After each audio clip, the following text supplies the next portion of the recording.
आज आप लोगों के लिए पीरियोडिक टेबल का पहला क्लास लेकर आया हूँ और संपूर्ण पीरियोडिक टेबल आपका कराया जाएगा। पीरियोडिक टेबल से एक भी क्वेश्चन अब नहीं छूटेगा।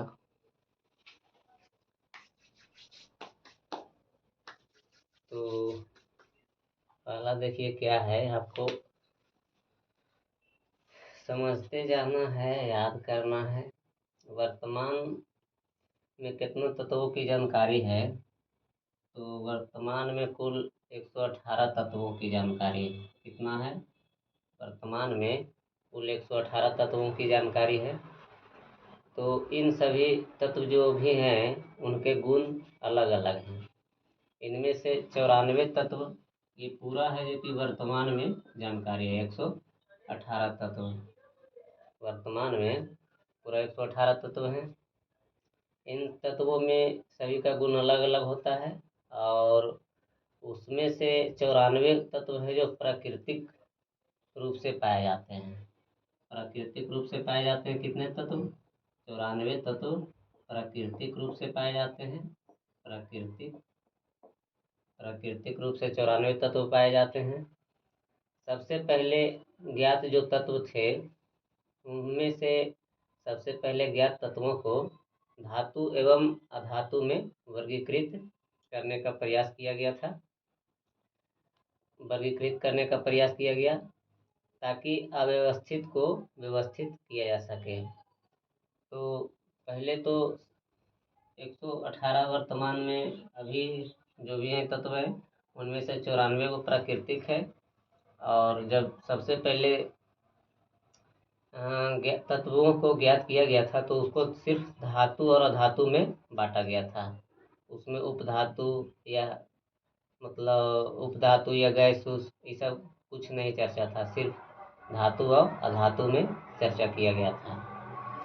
तत्वों के वर्गीकरण करने का प्रारंभिक प्रयास तो तत्वों के वर्गीकरण करने का प्रारंभिक प्रयास जब किया गया तो समान गुण वाले तत्व को एक निश्चित क्रम में सजाना ही तत्वों का आवर्ती वर्गीकरण कहलाता है। मतलब आवर्ती वर्गीकरण किसको कहेंगे? आवर्ती वर्गीकरण। आवर्ती वर्गीकरण तो आवर्ती वर्गीकरण में क्या होगा कि समान गुण वाले जो तत्व हैं उसको निश्चित क्रम में सजाना। समान गुण वाले तत्वों को एक निश्चित क्रम में सजाना ही तत्वों का आवर्ती वर्गीकरण कहलाता है। निश्चित क्रम में सजाना, निश्चित क्रम में। अब है कि लेवोजियर जो थे, लेवोजियर ने तत्वों को धातु तथा अधातु दो वर्गों में बांटकर सजाया। लेवोजियर नामक एक वैज्ञानिक थे। तो लेवोजियर नामक एक वैज्ञानिक थे। लेवोजियर ने तत्वों को केवल धातु एवं अधातु में ही बांटकर सजाया था। तो इतना हो गया होगा।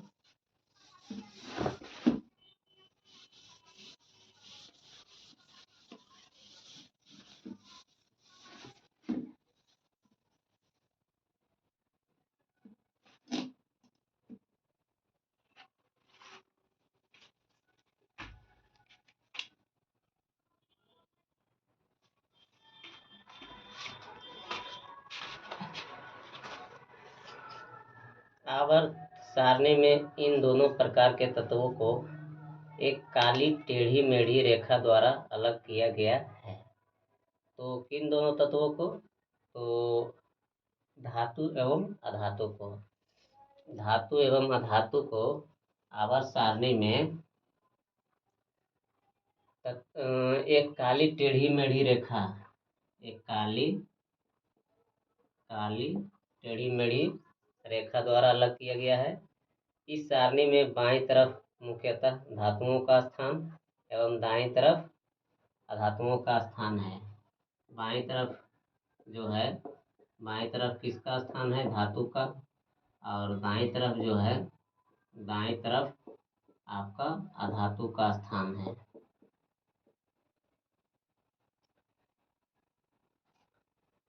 J.W.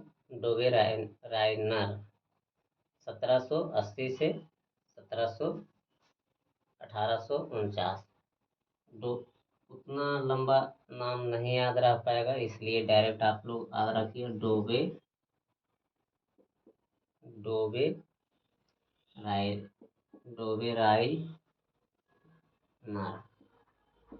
डोवे रायनर जो थे, उनका मतलब उनका जो जन्म से लेकर मृत्यु तक 1780 से 1849 तक थे। Johann Wolfgang Dobereiner, full form J.W. Dobereiner का फुल फॉर्म क्या होगा? पूरा नाम जोहान वुल्फगांग डोवे रायनर ने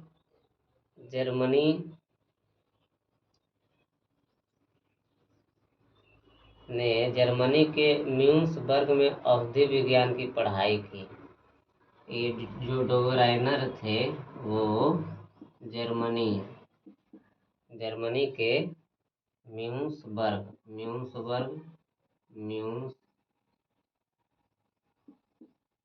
म्यून्सबर्ग में अवधि विज्ञान की पढ़ाई की।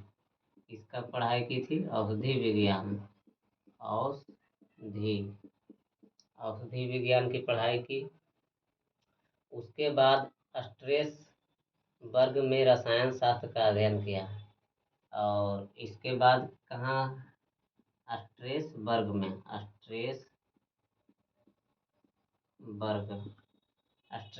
में क्या, किसका अध्ययन किए थे डोवे रायनर? तो रसायन शास्त्र का स्ट्रेसबर्ग में अध्ययन किए रसायन शास्त्र का। फिर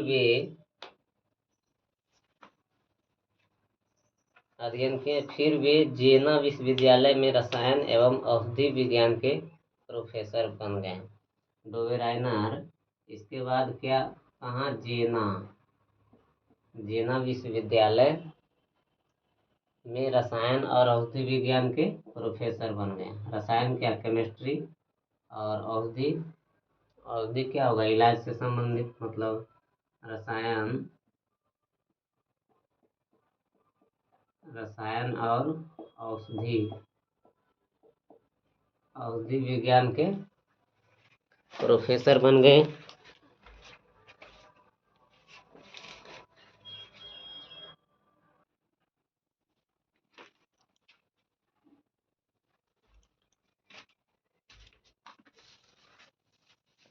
अब देखिए क्या, जेना विश्वविद्यालय में रसायन और औषधि विज्ञान के प्रोफेसर बन गए।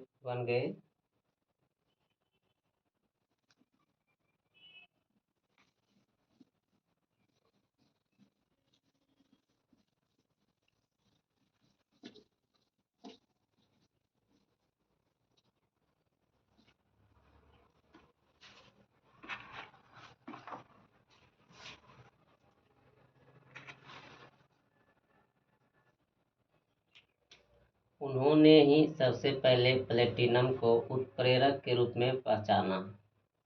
जो डोवेरेनियर थे, डोवे रायनर ने सबसे पहले प्लेटिनम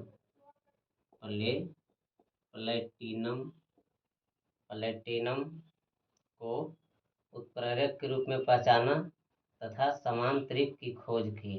डोवे रायनर ने ही समान त्रिक नियम जो था, त्रिक नियम, ट्रायल रूल, उसकी खोज किसने की? तो डोवे रायनर ने। उन्होंने ही सबसे पहले प्लेटिनम को उत्प्रेरक के रूप में पहचाना। प्लेटिनम को उत्प्रेरक के रूप में डोवेराइनर ने पहचाना तथा समांतरिक की खोज की, जिससे तत्वों की आवर्त सारणी का विकास हुआ। डोवेराइनर के त्रिक सिद्धांत, डोवेराइनर ट्रायड। अब है जो कि डोवेराइनर के त्रिक सिद्धांत। डोवेराइनर ने त्रिक नियम का प्रतिपादन किया। त्रिक नियम का प्रतिपादन किए थे डोवेराइनर। त्रिक नियम, डोवेराइनर ने त्रिक नियम का प्रतिपादन किया। सन 1817 में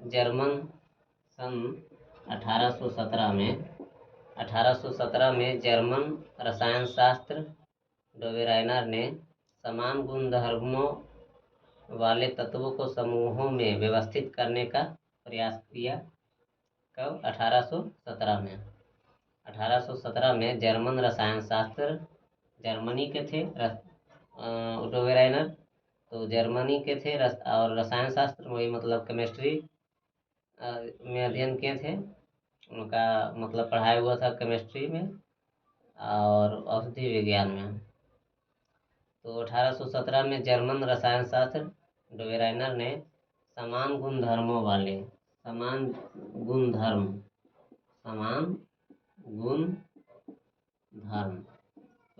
गुणधर्मों वाले तत्वों को समूहों में व्यवस्थित करने का प्रयास किया था। उन्होंने 3-3 तत्व वाले कुछ समूहों चुना एवं उन समूहों को त्रिक कहा। डोवेराइनर जो थे 3-3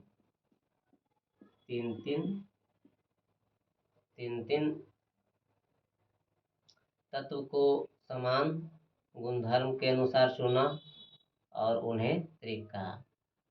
तो डोवेराइनर ने 3-3 तत्व वाले कुछ समूहों को चुना और उन्हें त्रिक कहा। डोवेराइनर ने तत्वों को तीन समूहों को उसके बढ़ते हुए द्रव्यमान के आधार पर सजाया था। डोवेराइनर जो 3-3 त्रिक नियम दिए थे और उसको सजाए थे तो किस पर? तो द्रव्यमान के आधार पर सजाए थे, मतलब द्रव्यमान के आधार पर सजाए थे। क्वेश्चन आप लोग से पूछ लेगा कि ये डोवेराइनर के त्रिक नियम में तत्वों को किसके आधार पर सजाया गया? तो बढ़ते हुए द्रव्यमान के आधार पर सजाया गया।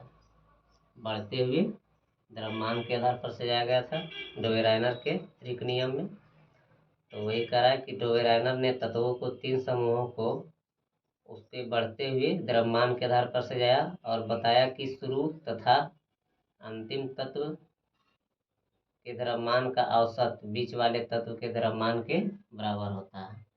फर्स्ट एंड लास्ट, मतलब फर्स्ट एंड लास्ट का औसत जो है बीच वाले तत्व के द्रव्यमान के बराबर होता है। इनका यही नियम था कि डोवेराइनर का नियम था त्रिक नियम में कि अंतिम तत्व मतलब शुरू का तत्व तथा अंतिम के तत्व के द्रव्यमान का जो औसत होगा वो बीच वाले तत्व के द्रव्यमान के बराबर होगा। यही इनका नियम था। इसमें एक दो उदाहरण में देख लीजिए, जैसे कि एक दो उदाहरण में लिथियम, सोडियम और फिर पोटेशियम। तो लिथियम के परमाणु द्रव्यमान कितना होता है? 7 होता है लिथियम के परमाणु द्रव्यमान, और सोडियम के परमाणु द्रव्यमान हो जाएगा 23, और पोटेशियम के परमाणु द्रव्यमान हो जाएगा 39। तो लिथियम होता है परमाणु क्रमांक कितना? 3 होता है, इसका द्रव्यमान कितना हो जाएगा? 7 हो जाएगा। सोडियम के परमाणु क्रमांक 11 होता है, द्रव्यमान 23 होता है। उसी प्रकार अगर जो करेंगे तो पोटेशियम के परमाणु क्रमांक 19 और द्रव्यमान 39 होता है। तो इसका क्या कह रहा था डोवेराइनर के त्रिक नियम में कि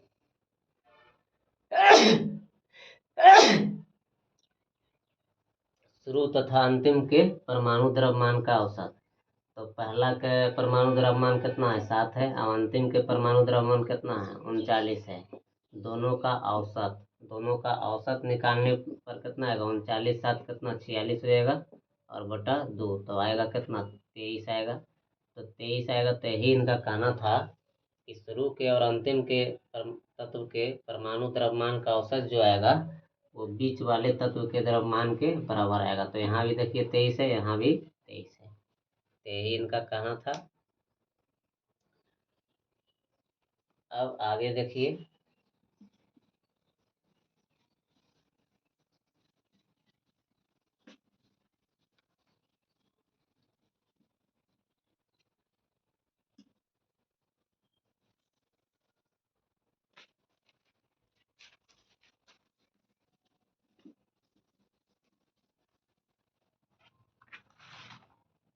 यह नियम भारी तत्वों पर लागू नहीं होता है। ये जो डोबेराइनर का त्रिक नियम था, डोबेराइनर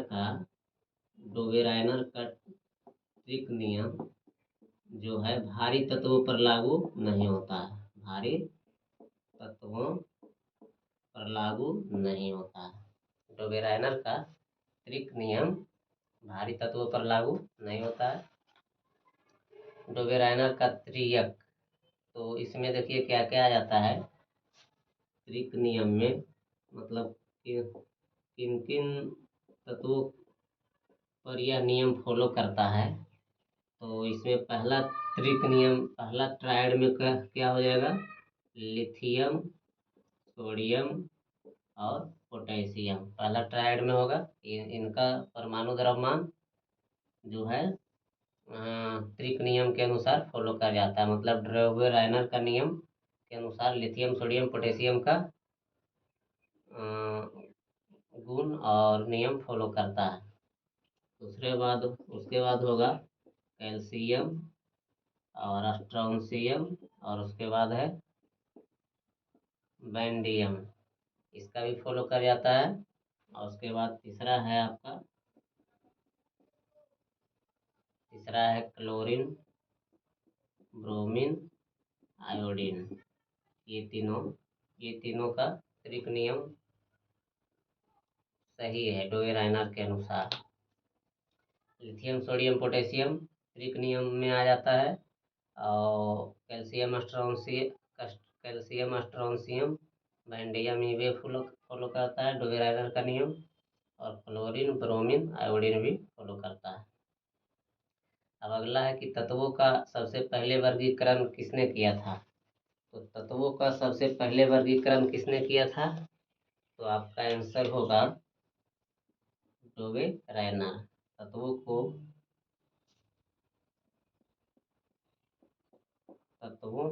का सबसे पहले वर्गीकरण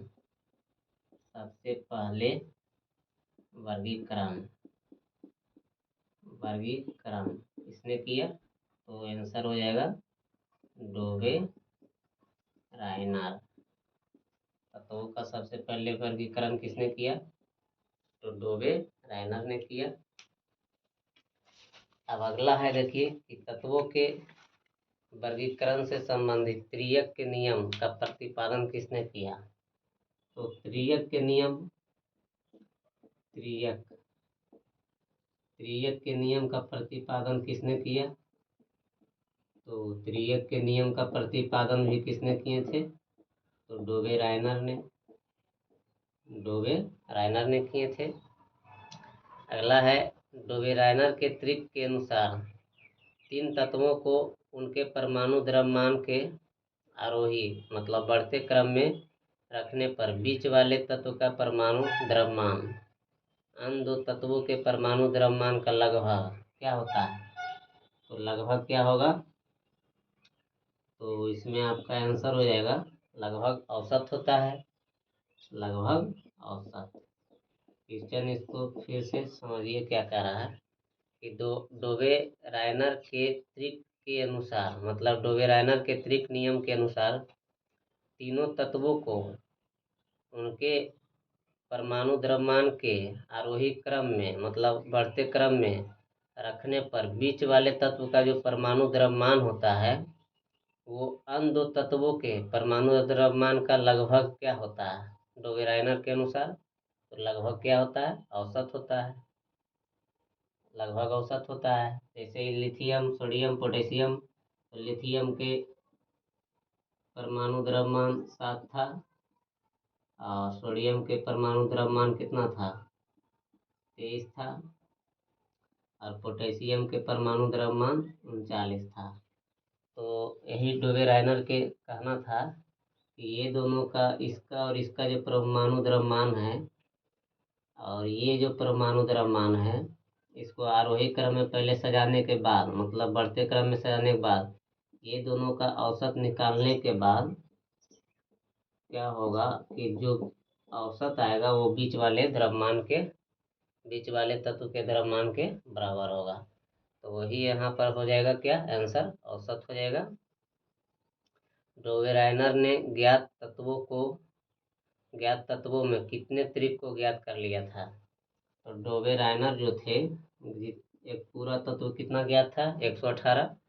तो डोबेराइनर ने अभी तक जितने ज्ञात तत्वों थे उनमें से कितने त्रिक को ज्ञात कर लिया था। तो कितने को ज्ञात किए थे, तीनों को ने, लिथियम, सोडियम, पोटेशियम को, कैल्शियम, स्ट्रोंशियम, बेंडियम को, और chlorine, fluorine, chlorine, bromine, iodine के। तो इसमें आंसर क्या हो जाएगा, 3 हो जाएगा। क्वेश्चन क्या था कि डोबेराइनर ने ज्ञात तत्वों में कितने त्रिक को ज्ञात कर लिया था। तो 3 को ज्ञात किया था। आंसर हो जाएगा 3। डोबेराइनर ने ज्ञात तत्वों में कितने त्रिक को ज्ञात कर लिया था, तो 3। आंसर 3 हो जाएगा।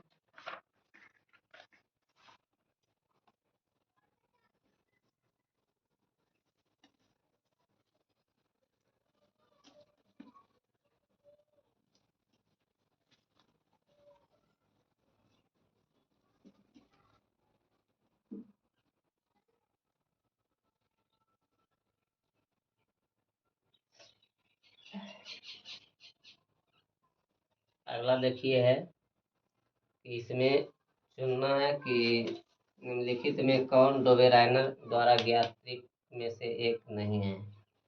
तो यहाँ पर ऑप्शन में दिया है, पहला में लिथियम, सोडियम, पोटेशियम। दूसरा में दिया है नाइट्रोजन, फास्फोरस, आर्सेनिक। तीसरा में दिया है कैल्शियम, स्ट्रोंशियम और बेरियम। चौथा में है क्लोरीन, ब्रोमीन, आयोडीन। तो इसमें कह रहा है कि निम्नलिखित में से कौन जो है, निम्नलिखित में से कौन ऑप्शन है जो डोबेराइनर द्वारा ज्ञात त्रिक में से एक नहीं है। तो ये नहीं है, यही आंसर हो जाएगा, ये तो नहीं है, अभी ही बताया गया, बाकी तीनों है। अब अगला क्वेश्चन है कि यदि डोबेराइनर के त्रिक का पहला और तीसरा सदस्य फास्फोरस और एंटीमनी है तो इस त्रिक का दूसरा सदस्य कौन सा होगा। क्वेश्चन है कि डोबेराइनर के त्रिक का पहला और तीसरा पहला और तीसरा सदस्य फास्फोरस, मतलब पहला जो फास्फोरस रहेगा और तीसरा जो है एंटीमनी रहेगा, Sb एंटीमनी है। तो इस त्रिक का दूसरा सदस्य कौन सा होगा। तो इस त्रिक का दूसरा सदस्य कौन सा होगा, तो आपको इसमें क्या है कि फास्फोरस के द्रव्यमान पता होना चाहिए। फास्फोरस के परमाणु द्रव्यमान कितना होता है और एंटीमनी के परमाणु द्रव्यमान कितना होता है, ये जानना होगा। और ये दोनों के परमाणु द्रव्यमान जानकर उसके बाद भागा 2 से दीजिएगा तो क्या आंसर आ जाएगा, आंसर आपका आ जाएगा आर्सेनिक। क्या आएगा आंसर, आर्सेनिक।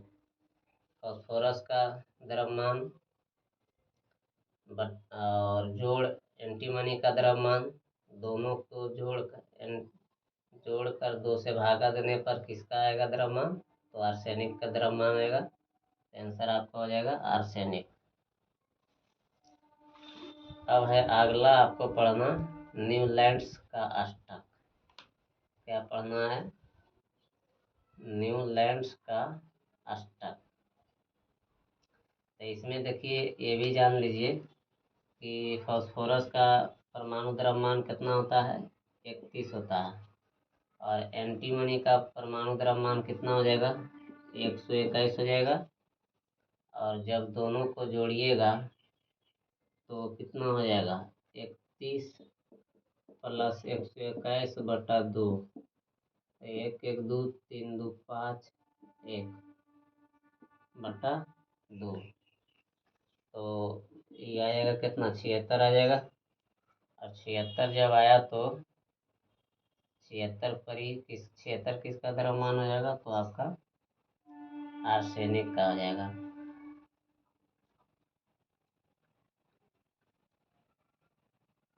तो न्यूलैंड्स का अष्टक नियम पढ़ना है अब।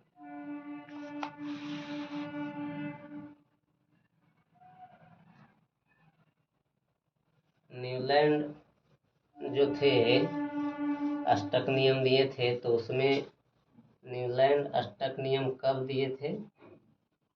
तो 1866 में दिए थे। न्यूलैंड का अष्टक नियम कब प्रकाशित हुआ?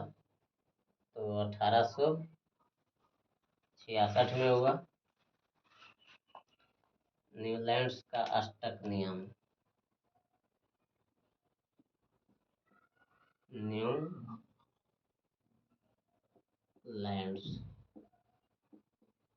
न्यूलैंड्स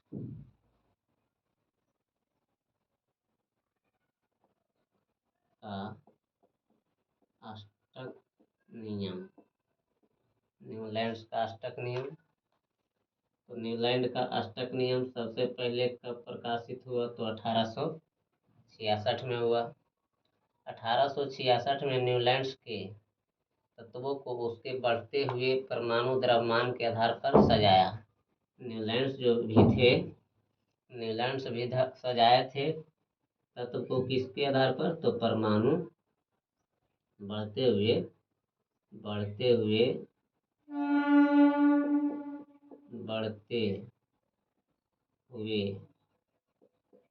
परमाणु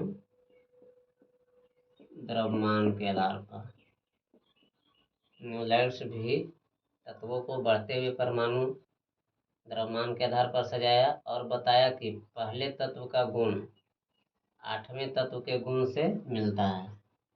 न्यूलैंड बताए थे कि पहले तत्व का गुण 8वें तत्व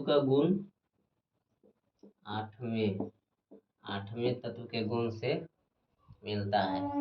ठीक उसी प्रकार जिस तत्व के प्रकार संगीत का पहला स्वर 8वें स्वर से मिलता है। संगीत स्वर है सारे गामा पाधा निसा।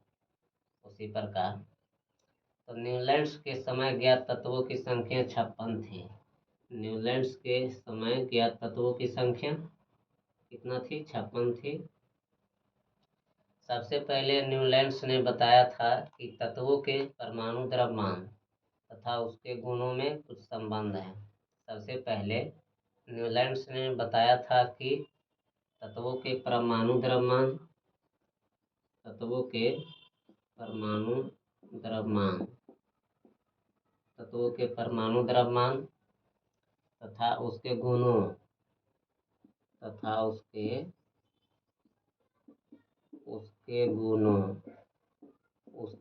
में कुछ संबंध है। न्यूलैंड्स के समय अक्रिय गैस की खोज नहीं हुई थी। न्यूलैंड्स के समय अक्रिय गैस की खोज नहीं हुआ था। न्यूलैंड्स के समय अक्रिय गैस की खोज नहीं हुआ था, परंतु अक्रिय गैस के आविष्कार हो जाने से यह क्रम गलत हो जाती है। न्यूलैंड्स के समय अक्रिय गैस का खोज नहीं हुआ था, लेकिन बाद में जब अक्रिय गैस का खोज हो गया तो न्यूलैंड्स का जो क्रम था वो गलत हो गया। उन्होंने तत्वों को बढ़ते हुए द्रव्यमान संख्या के आधार पर सजाया। न्यूलैंड भी तत्वों को बढ़ते हुए परमाणु द्रव्यमान संख्या के आधार पर सजाया था। मतलब द्रव्यमान तत्वों के द्रव्यमान संख्या पर सजाया था।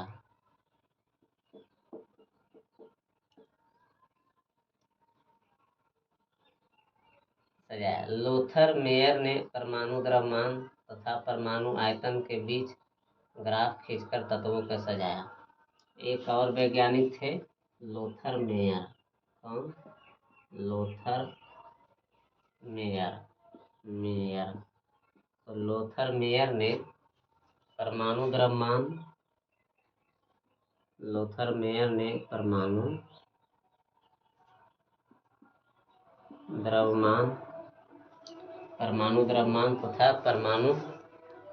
तथा परमाणु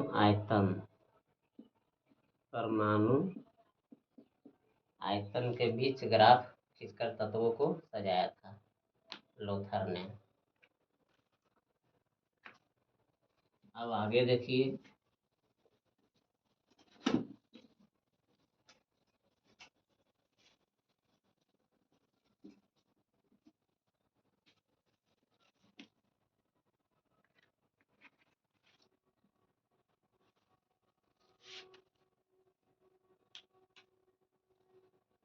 न्यूलैंड के अष्टक सिद्धांत में कमियां। न्यूलैंड के अष्टक सिद्धांत में क्या क्या कमी थी, वही अब आपको जानना है। न्यूलैंड्स के अष्टक सिद्धांत में कमियां। अष्टक सिद्धांत केवल कैल्शियम तक ही लागू होता था। अष्टक सिद्धांत जो था केवल कैल्शियम तक लागू होता था। अष्टक सिद्धांत केवल कैल्शियम तक लागू होता था, क्योंकि कैल्शियम के बाद प्रत्येक 8वें तत्व का गुणधर्म पहले तत्व से नहीं मिलता था। कैल्शियम के बाद क्या होता था कि प्रत्येक 8वें तत्व का जो गुणधर्म था पहले तत्व से नहीं मिलता था। उन्होंने कहा 56 तत्व के बाद कोई भी तत्व नहीं आएगा। न्यूलैंड कहे थे कि 56 तत्व के बाद 56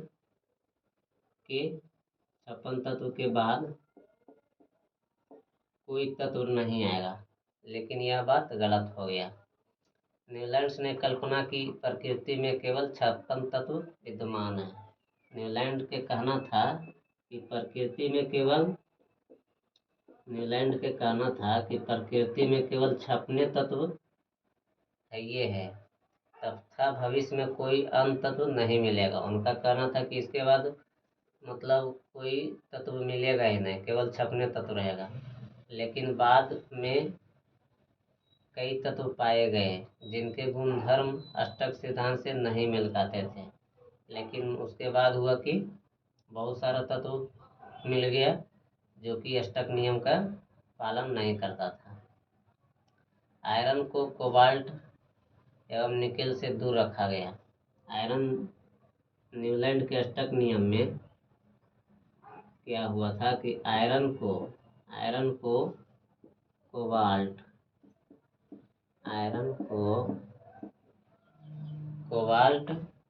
और निकेल से दूर रखा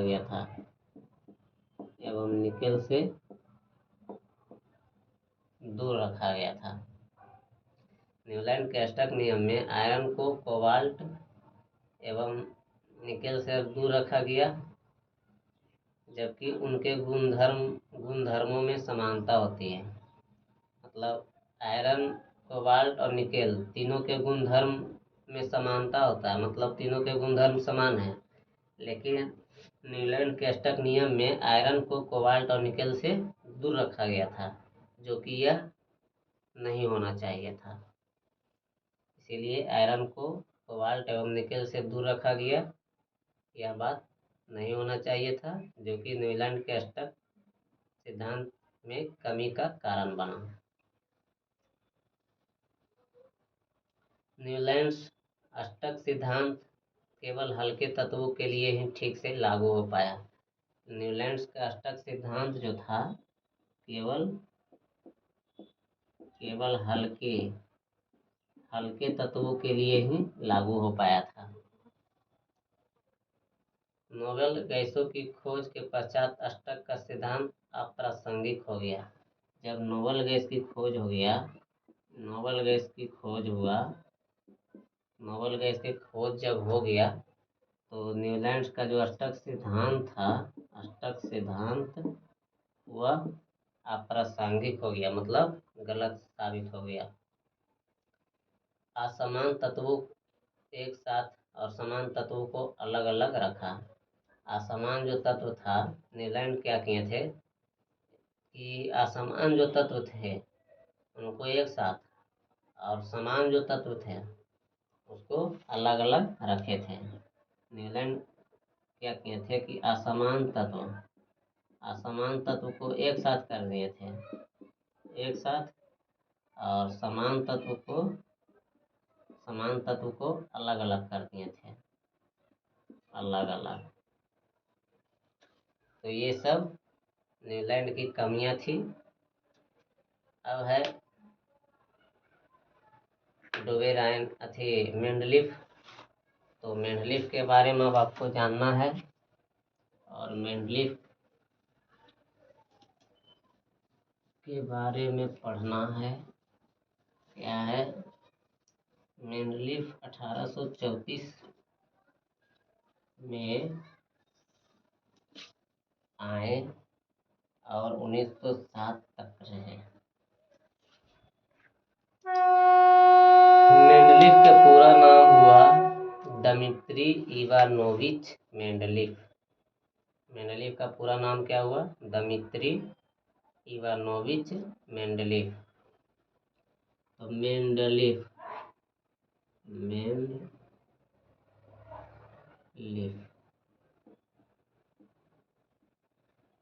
लीफ नहीं, लीफ,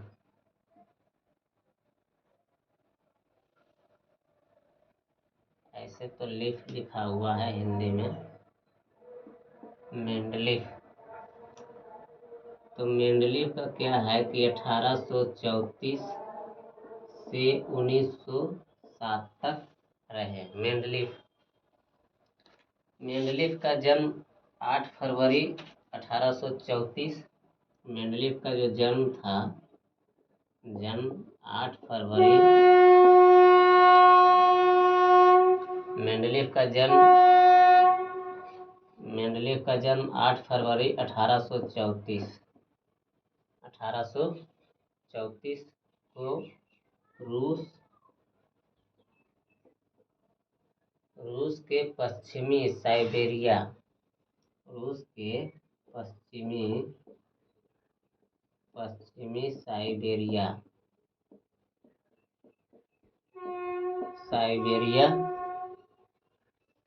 के टोबोलस्क स्थान में हुआ था। पश्चिमी साइबेरिया के टोबोलस्क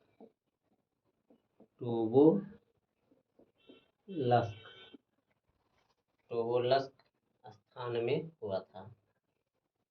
अपनी प्रारंभिक शिक्षा के बाद मेंडलीफ अपनी मां के प्रयासों के कारण ही विश्वविद्यालय में प्रवेश पा सके।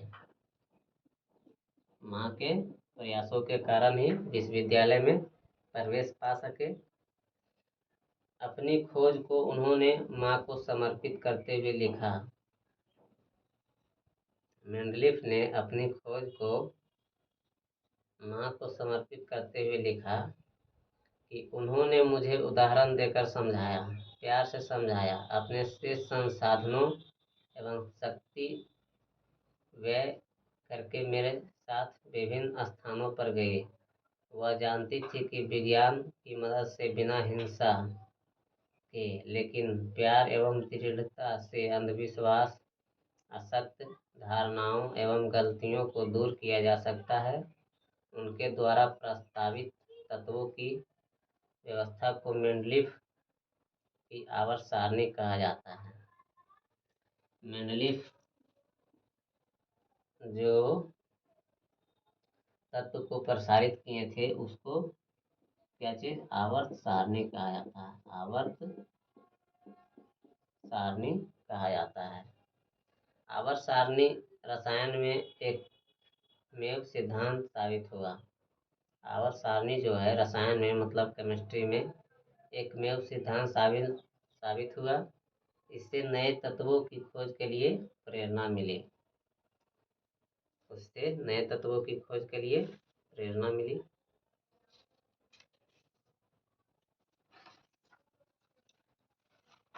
अब मेंडलीव के बारे में डिटेल से आपको पढ़ना है।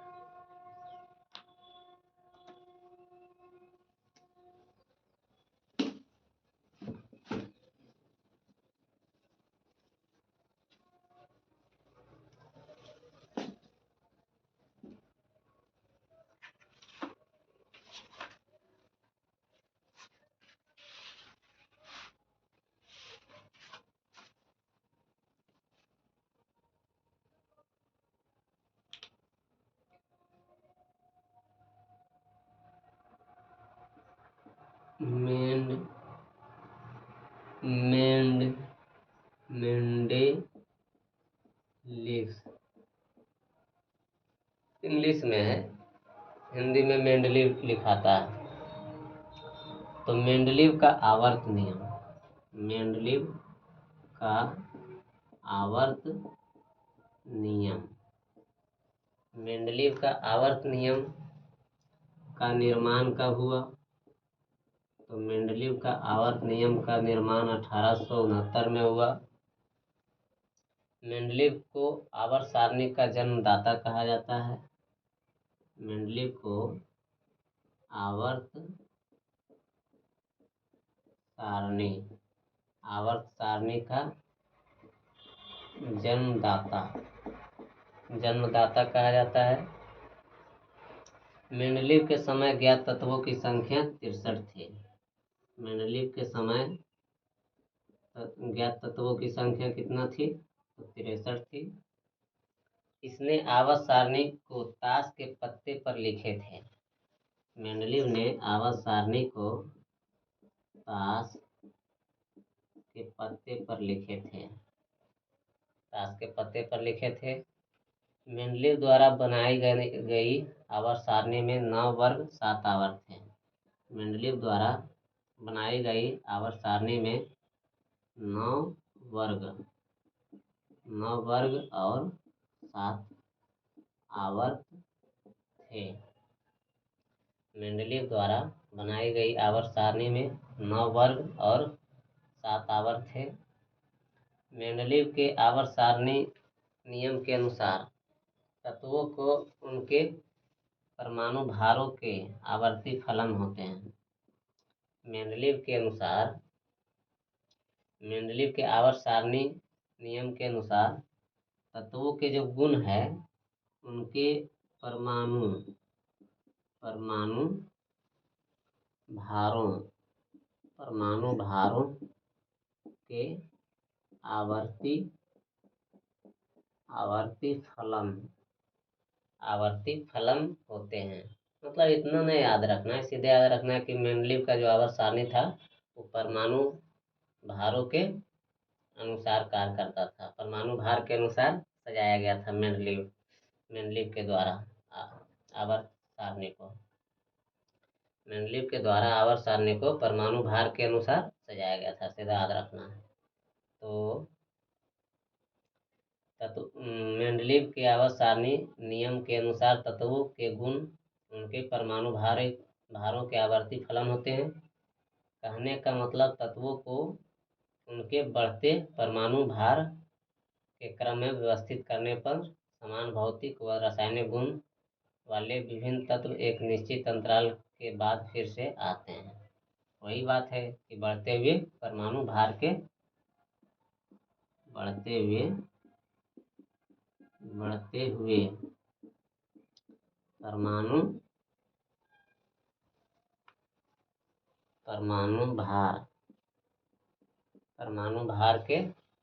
क्रम में व्यवस्थित करने पर समान भौतिक व रासायनिक गुण वाले विभिन्न तत्व एक निश्चित अंतराल पर फिर से आते हैं।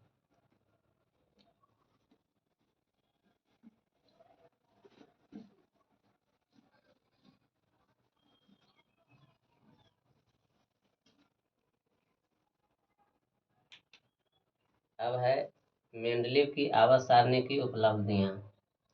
मतलब मेंडलीव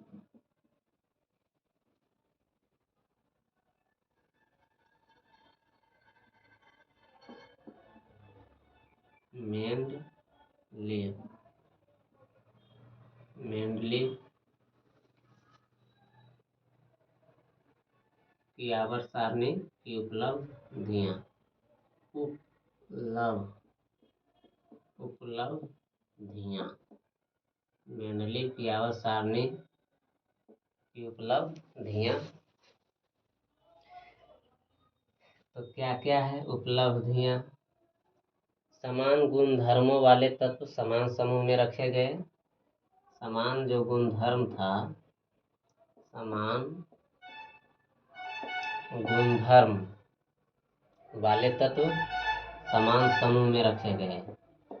समान समूह में रखे गए।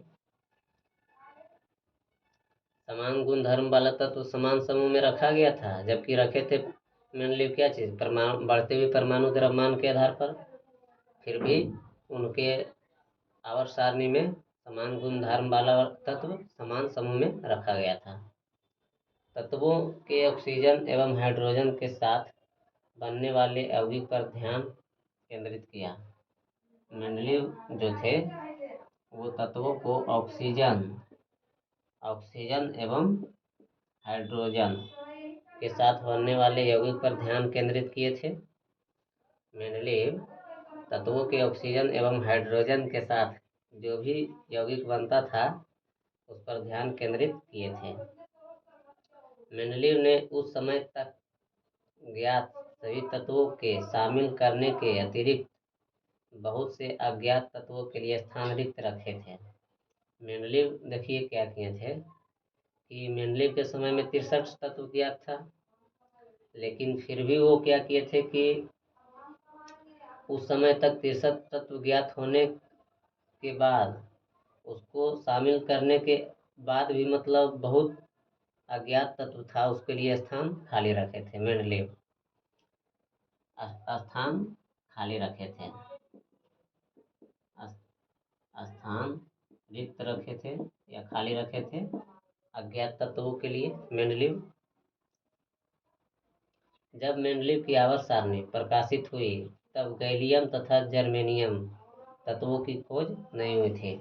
जब मेंडलीव की आवर्त सारणी प्रकाशित हुई उस समय गैलियम तथा जर्मेनियम की खोज नहीं हुई थी। उन्होंने एल्युमिनियम और सिलिकॉन के नीचे एक एक रिक्त स्थान छोड़ा। मतलब मेंडलीव की आवर्त सारणी जब प्रकाशित हुई उस समय गैलियम और जर्मेनियम का खोज तो नहीं हुआ था, लेकिन मेंडलीव क्या किए थे कि एल्युमिनियम और सिलिकॉन के नीचे एक एक रिक्त स्थान छोड़े थे, मतलब एक एक स्थान खाली छोड़ दिए थे। और इन तत्वों का नाम क्रमशः एका एल्युमिनियम तथा एका सिलिकॉन रख दिया था। मतलब एल्युमिनियम और सिलिकॉन के नीचे एक एक स्थान छोड़ दिए थे, इसलिए क्योंकि उस टाइम गैलियम और जर्मेनियम की खोज नहीं हुआ था। मेंडलीव के समय गैलियम और जर्मेनियम की खोज नहीं हुआ था, इसलिए मेंडलीव क्या किए थे कि एल्युमिनियम और सिलिकॉन के नीचे एक एक स्थान खाली छोड़ दिए थे और इसका नाम रख दिए थे एका एल्यूमिनियम और एका सिलिकॉन। क्या रख दिए थे? एका एल्यूमिनियम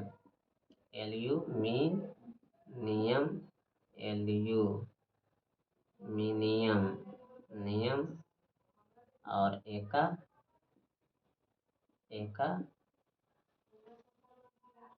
सिलिकॉन।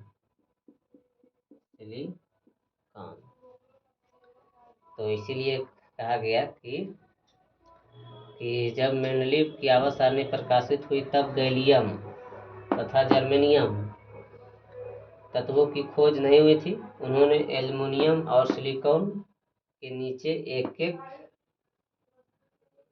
रिक्त स्थान छोड़ा और इन तत्वों का नाम एका एल्युमिनियम और एका सिलिकॉन रखा।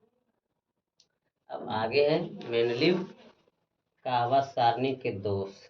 अब मेंडलीव की आवर्त सारणी में क्या कमी पाया गया, तो अब वो भी जानना है। मेंडलीव की आवर्त सारणी का दोष।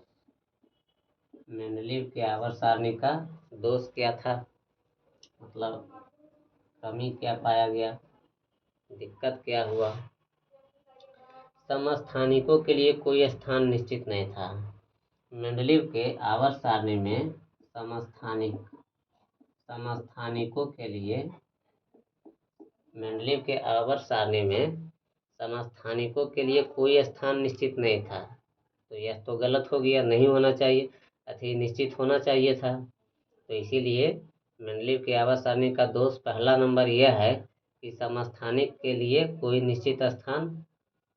स्थान निश्चित नहीं था, जो कि होना चाहिए था। और बढ़ते हुए परमाणु द्रव्यमान के क्रम में गलती। मेंडलीव जो सजाए थे बढ़ते हुए परमाणु द्रव्यमान के आधार पर वो भी गलत साबित हो गया था। तो बढ़ते हुए परमाणु द्रव्यमान के क्रम में गलती होता था। तो ये भी दूसरा नंबर दोष था मेंडलीव के आवर्त सारणी का। हाइड्रोजन का अनिश्चित स्थान। हाइड्रोजन को कभी वर्ग 1A में रखा तो कभी 7A के अंतर्गत रखा जाता है। मेंडलीव की आवर्त सारणी के अनुसार हाइड्रोजन को कभी वर्ग 1A में रखा जाता है तो कभी 7A में रखा जाता है। तो यह भी गलत हो गया। यही कारण है कि हाइड्रोजन को आवर्त तत्व कही जाती है। इसी चलते मतलब मेंडलीव की आवर्त सारणी के अनुसार हाइड्रोजन को कभी वर्ग 1A में रखा जाता है, कभी वर्ग 7A में रखा जाता है। इसी चलते हाइड्रोजन को क्या चीज आवर्त तत्व कहा जाता है। आवर्त तत्व कहा जाता है। आवर्त तत्व कहा जाता है। समान गुण वाले तत्वों को अलग अलग वर्ग के अंतराल रखा गया, जबकि असमान गुण वाले तत्वों को एक ही वर्ग में रखा गया। मतलब मेंडलीव की आवर्त सारणी के अनुसार जो समान गुण वाला तत्व था उसको अलग अलग कर दिया। और जो असमान गुण वाला जो तत्व था उसको समान कर दिया। समान कर दिया मतलब समान वर्ग में रख दिया। तो समान गुण वाले तत्वों को अलग अलग वर्ग के अंतर्गत रख दिया, और जबकि असमान जो गुण वाला था उसको एक ही वर्ग के अंतर्गत रख दिया, क्योंकि द्रव्यमान के अनुसार से जा रहा था, इसलिए गलती हो रहा था। समान गुण वाले तत्वों को अलग अलग रखा गया, जैसे समान गुण वाले तत्व जो थे उनको अलग अलग रखा गया। तो जैसे कि किसको जैसे कि कॉपर और पारा दोनों के समान गुण हैं, तो समान गुण वाले तत्वों को अलग अलग रखा गया। जैसे कॉपर और पारा दोनों के गुण समान हैं, लेकिन रखा गया इसको अलग अलग। चांदी और टाइटेनियम, सिल्वर और टाइटेनियम,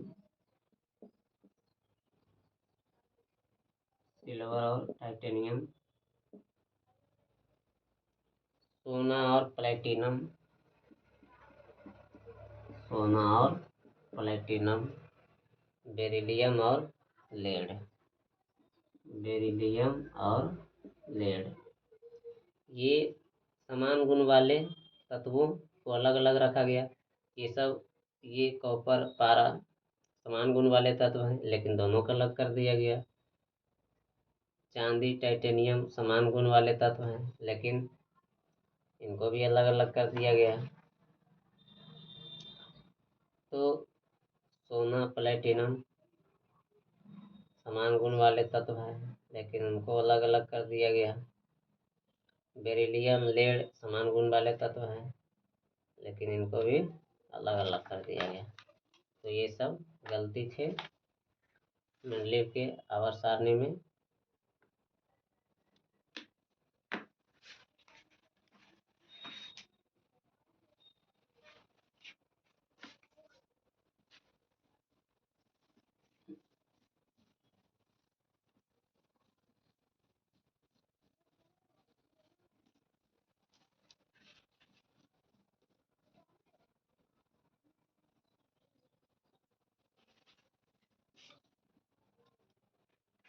अब आगे देखिए कि मेंडलीव के आवाज सारणी के दोष में ही अगला दोष क्या है।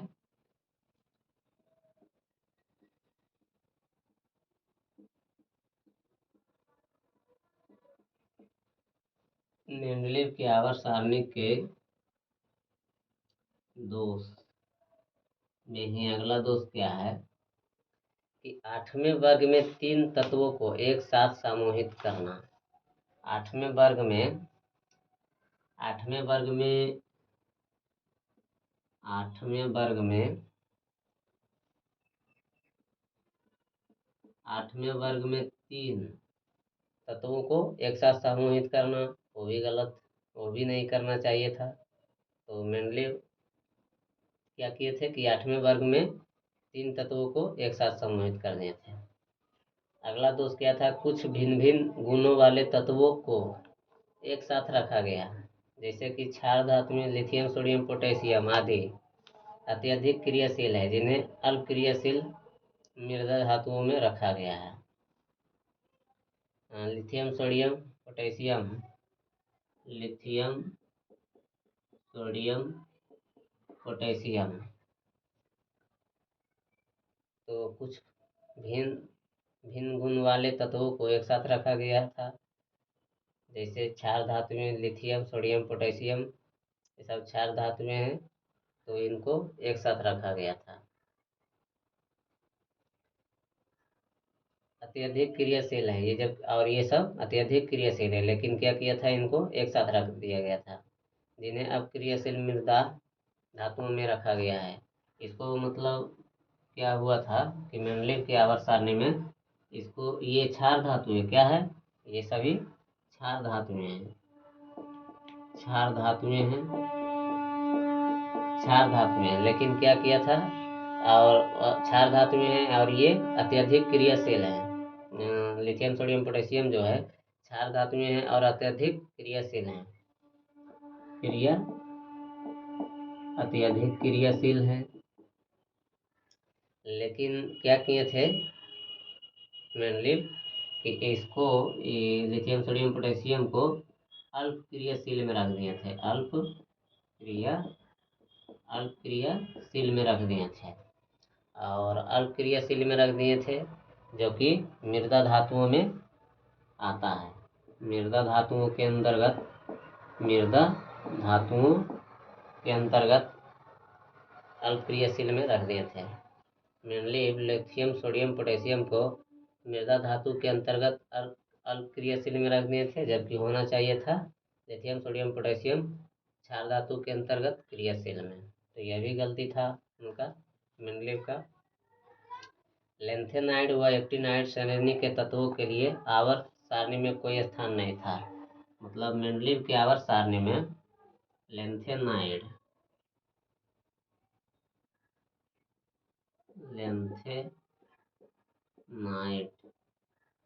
एवं एक्टिनाइड